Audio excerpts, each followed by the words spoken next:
Raden Ajeng Kartini.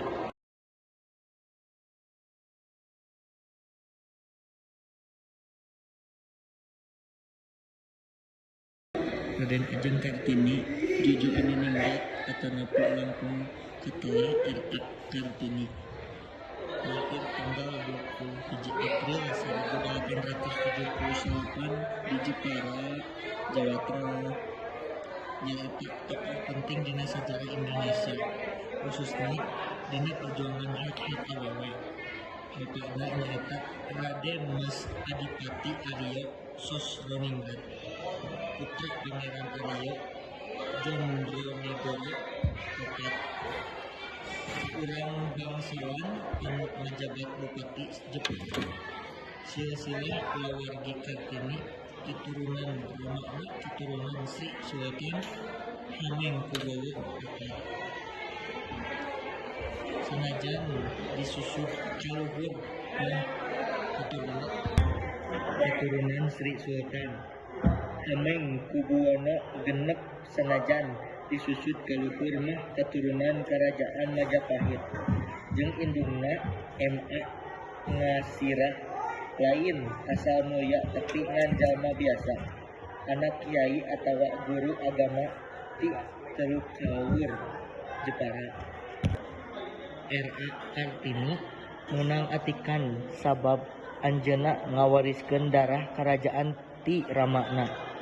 Anjeunna dididik di ELS nyaeta European Legal School dugi ka yuswa 12 tahun.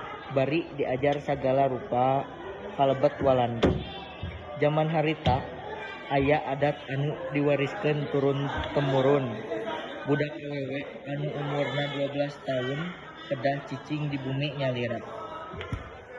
Dina kaayaan nu nyingkung kahayang R.A. Kartini pikeun diajar ku ujug-ujug suda. Anjeunna ngagunakeun kaparigelan basa Walanda pikeun maca buku malah nulis surat kababaturan korespondensi ti Walanda. Salah sahiji anu mindeng dijadikeun pendamping carita nyaeta Rosa Abendanon. Tina komunikasina jeung Abendanon timbul minat pikeun mikir ka hareup siga awewe Eropa. Manehna hayang ngamajukeun wanoja pribumi nu harita diwatesan ku adat istiadat baheula. Pangawaruh Kartini ngeunaan ilmu pangawaruh jeung kabudayaan oge cukup jembar.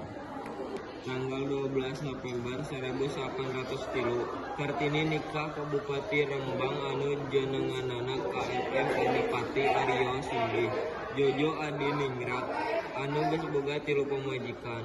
Sanggeus nikah salakina ngarojong sapinuna cita-cita Kartini. Salah sahijina nyaeta ngawangun sakola khusus pikeun awewe di wetaneun gapura komplek kantor Kabupaten Rembang.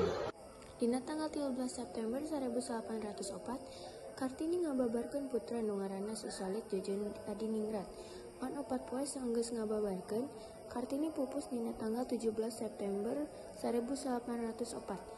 R.A. Kartini pupus dina yuswa 25 tahun serta dimakamkeun di Desa Bulu, Kecamatan Bulu, Rembang.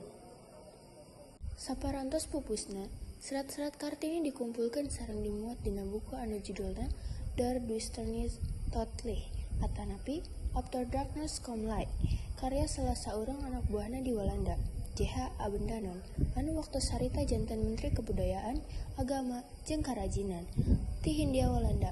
Buku ieu diterbitkeun tahun 1811 dina basa Walanda, jadi teu loba urang pribumi nu bisa maca.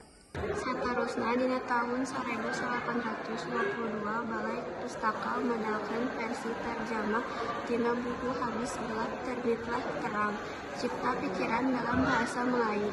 Dina Keputusan Presiden Republik Indonesia Nomor 108 tahun 1904 tanggal 2 Mei 1904 Presiden Soekarno menunjuk Kartini salaku pahlawan kemerdekaan nasional. Soekarno oge netepkeun ultah Kartini 2 April dirayakeun minangka Poe Kartini nepi ka kiwari.